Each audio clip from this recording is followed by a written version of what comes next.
And welcome back to another video. This is a pretty extensive process on how to clean seats, going through different variations or phases of your cleaning process. So I'm gonna start by showing you just the most basic way to cleaning seats, then upgrading little by little, whether it be the spray bottle, the machine, and the equipment to get the job done. So this is great whether you just want to do this on your personal vehicle, whether you want to upgrade a few things, or if you're looking to do this as a business and you want to see how the progression is going to be. So I talk kind of fast because this is a customer's vehicle and I was running very short on time, but I still wanted to get the video out. So you're gonna see me kind of moving a little bit faster, talking a bit faster, because I was in a rush and I had to get the car done, but I wanted to make the video. So please just bear with me on that part. But great video, rather long, but it is there's a bunch of information in there. If you're interested in the tools and products, just check the description box down below. And let's get to this full length detailed video process of cleaning the seats. Yada yada yada. So starting off on the beginner side, if you just have brushes or what have you, you don't have any fancy machine, even if it's not a fancy machine and it's not even like the Bizzle Pro Heat, which is like $100 or something. First starters, what you want to do, this is just super clean, diluted 10-to-1 in a spray bottle, but don't worry about the cleaner, just worry about what I'm doing here. So we're gonna go strictly off of brushes. Now this is how I started my business, like servicing customers and getting paid to do so, when I started back in 2011ish, somewhere around there. It was strictly just like literally this here is what I had to clean entire interior. So this method, it's gonna work. It's gonna take a lot more time. It's gonna be fatiguing.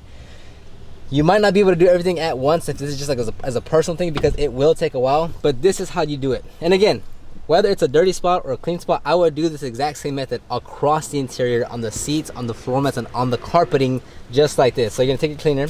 I would recommend to get a pump sprayer, but so what you're gonna do is, okay, look, this spot isn't dirty, right? Like it doesn't look dirty, but assuming you're gonna wanna work it, we're gonna do this spot. It's not gonna be a huge transformation because it's just not dirty. So I'm gonna spray the cleaner pretty liberally, all right? And I'm telling you guys, this is a very fatiguing roll. And once you spray it, you're literally, guys, like it's elbow grease. So it's literally gonna be this.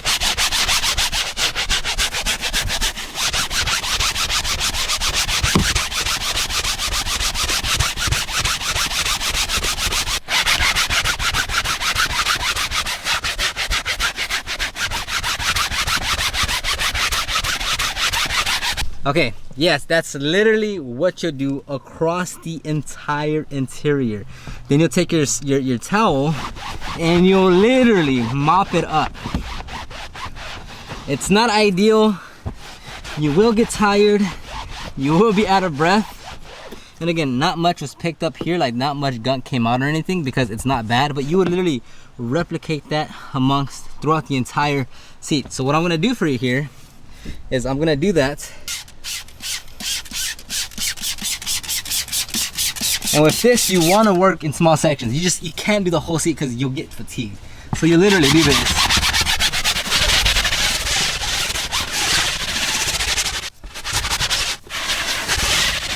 Your towel, mop this sucker up. Now you're not going for complete dry it, just because with time, the sun will dry it out, but you just want to get as much as you can out of it. Again, I didn't pick up any gunk, but this is what I do. This is what you'll do throughout your entire seat. So again,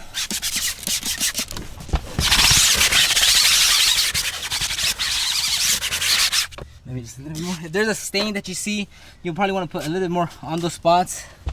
Maybe even take your brush, focus in right on that, focus on that stain specifically, wherever those stains are. There's no stains here, but if there was a stain, then you'll come back and again, agitate where needed. Then take your towel again. Like right now, I'm already tired. Like, and my fitness level, I'd say, is pretty high. I go like 2-3 times a week. I run, well, at my peak training, I'd run like 40 miles a week. It's tiring. You would literally do that across all 5 seats. And guys, I'm telling you, this is what I did when I started my, like, this is exactly what I did on dozens of vehicles. So don't tell me you can't do it. It's a lot of work. You're gonna get tired, but you can do it. So now let's go to a bit more advanced phase. We're still not gonna use any machines, but we're gonna greatly increase our efficiency and productivity with this cordless drill and a brush attachment. Now, before you say, oh my God, I don't have that. Okay, there's a few other alternatives. If you already have an old, ugly drill brush that's like a corded one, use that one. If you have a Grits Garage 6-inch polisher, if you have a PC polisher, or CP, PC, one of those are still, you can still attach a carpet attachment to it. I'll have the links down below because that's what I used before I got this one.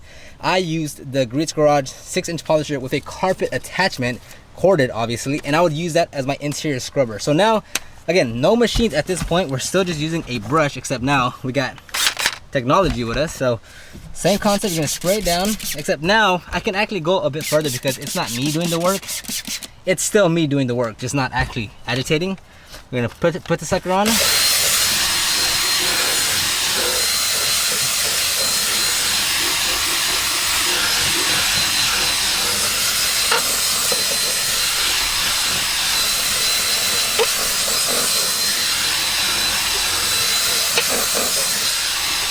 Maybe you see a stain that needs just a little bit more touch-ups. You just spray where needed. Get your little brush, focus in on that section right there. If it needs just a little bit more of a touch-up. And on the more lighter colors, beige, white, gray, you'll be able to see the stains. Dark colors like this, you can get away with a lot.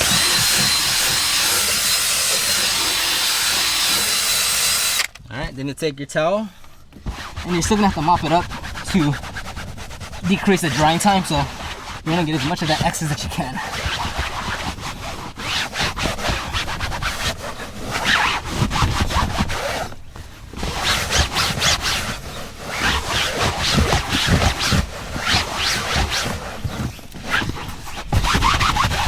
Okay, so just to show you again, with just a drill brush, I'm gonna spray this part down, except now the next thing I'm gonna upgrade is the spray bottle. So with this one, I have to keep on pulling the trigger, right, to saturate the area. But with the pump sprayer, I just pump it a few times, and very easily, and moving forward now, just like that. I no longer get fatigued on spraying the trigger over and over again. So now we've cut back on the spraying the trigger, and we've cut back on the manual agitation with both the pump sprayer and this drill brush. Boom. And that was a huge increase between a spray bottle and a brush to just a pump spray and some type of advanced tool of like whether it's a cordless, corded, whether it's a actual drill, or if it's just a polisher. Those two greatly increase your productivity. Okay, so now the next thing that we're going to add to the equation to go a step further is going to be an extractor. Again, whether it's your Bizzle Pro Heat for $100 or your Mighty Light 8070, I'm not going to care about what machine you're using, because either one of those is going to do a good job and a better job than not having it at all. So don't ask me if that's good enough, because I'm going to tell you yes, whether it's $80 or $1,400, it's going to be good enough. So now we're going to go off of this one still. We're going to work on the center. I'm not going to agitate it again, just because I've already did that twice now. So I'm gonna go ahead and just start extracting it, but just assume that we had first agitated and then we went straight into the extraction. So ideally it would be agitate, extract. Here I agitated, I already mopped it up, that's fine. We're gonna go straight into the extraction part. So for me personally, I work from the bottom going up.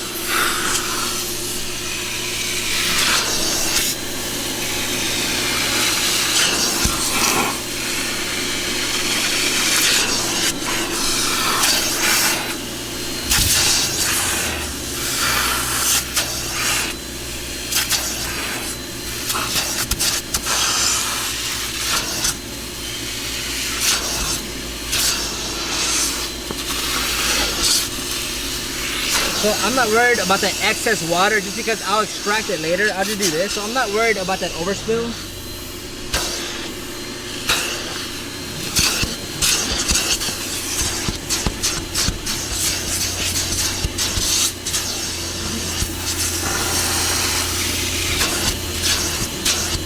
Ideally, as you work, you want to be holding the extractor over this rail. Just because I was over it, I wasn't holding. But ideally, you want to keep it over your shoulder, around your waist somewhere, to where it's not banging against the paint or the door.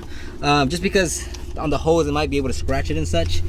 But that's the next phase of the extraction, is agitation. And again, you can mix these however you'd like, whether you just have a brush but you have an extractor, whether you don't have the extractor but you do have a drill brush. You can plug and play however you like. Like, just because I'm going in this order doesn't necessarily mean you have to go in this order. If you have a bigger machine, you could decrease the agitation because your machine will be able to handle it better. So there's no like, this is the exact method, but follow these protocols that I'm giving you and deviate where needed based on what you have. So now we're going to the next step. Now this isn't necessarily a next step, but definitely a different alternative you can take. So it's not like this is, we didn't go from step 3 to step 4. We went to step 4A and now we're doing step 4B. You have an alternative of which way you want to go about this. So let's say you don't have the extractor, but you do have some type of steamer. This is the McCulloch 1375 steamer. This one's 200 bucks. The McCulloch 1275 is like 120. Still good, cheap. These aren't your premium tools, right? These are like your very consumer grade tools, but I've been using this one for the past 3.5 years on my second unit, and I've done hundreds of interiors by now. So don't tell me it's too cheap or you want something better, because I've done hundreds of interiors with this machine specifically. Okay, so now let's say you just have the steamer. There's plenty of methods you can go about this. So let's say you have your stain right here, and before you go into spraying and agitating, you could break off this stain first. So what you could do is, with your steamer, is you could just break it apart as such, and you can break up all the little stains just to help you out in the future once you start working them. Okay, then if you just have your spray bottle, again, I don't know which method you're gonna go with because I don't know what you have. I can go with whatever and make it work. Then you get your brush, and then you can get your triangle head, put it over a towel, and start to steam.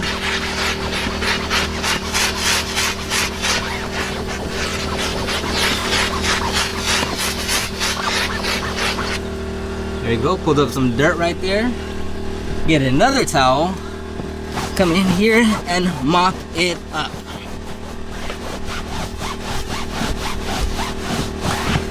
Okay, so that's one method to using that 4B option, which is the steamer with a brush. The next thing you can do, same thing, is instead of agitating in the first place, again, you can still use the steamer to break off your stains.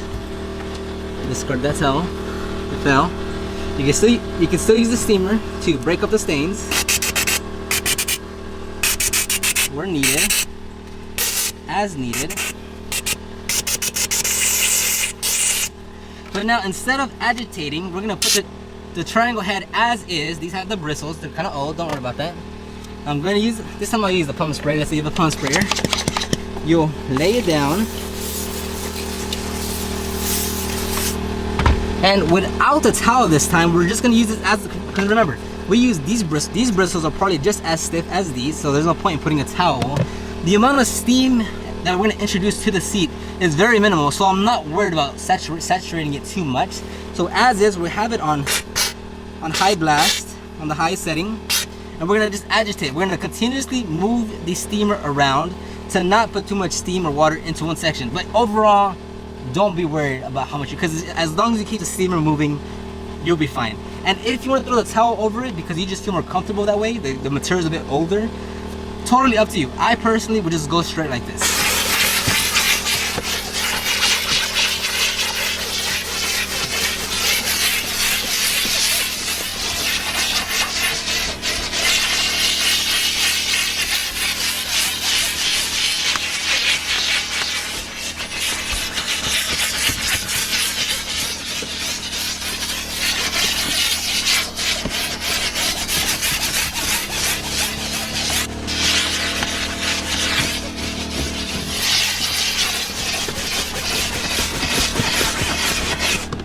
There you go. Then if you just see, if you're looking and you still see, I still see that little stain here, hit it with your cleaner where it need to be.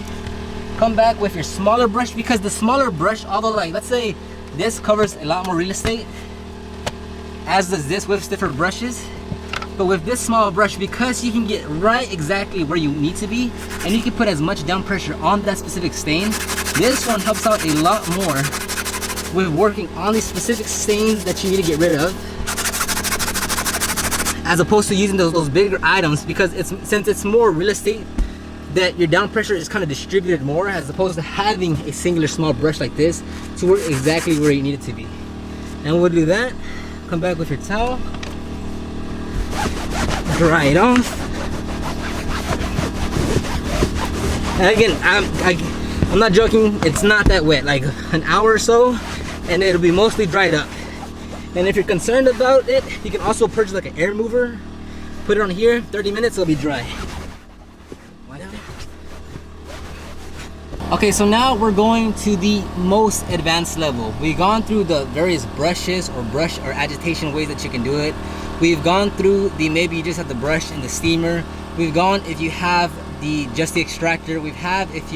Now it's time to go to the most advanced phase. Now this one is going to be in combination of an extractor and a steamer. And what we're going to do is we're going to break up the stains first, agitate with the electrical, with the battery part, the cordless drill brush, and then we're gonna extract. Now this one is a lot more advanced. That doesn't necessarily mean you need what I have, but this is the most advanced, most efficient way. And you can get more efficient with getting better tools and products, but as of now, this is what I have.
Woo, are you out of breath? Because I'm out of breath because I was talking pretty fast. Unfortunately, I don't have any afters because again, like I was just, once I finished that, I was like, just cut the camera off. The memory card was being full, camera was about to die. It was overheating. So I just kept on working. So there's no afters on that, but you basically get the gist of the entire process. The seats came out great. The customer loved it.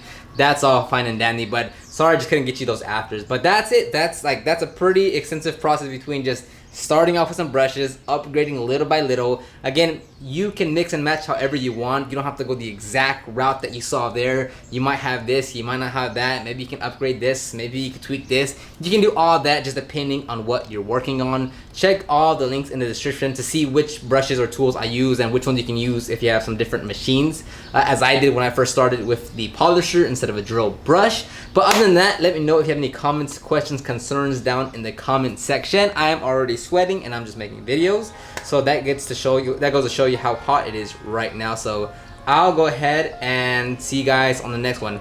Peace.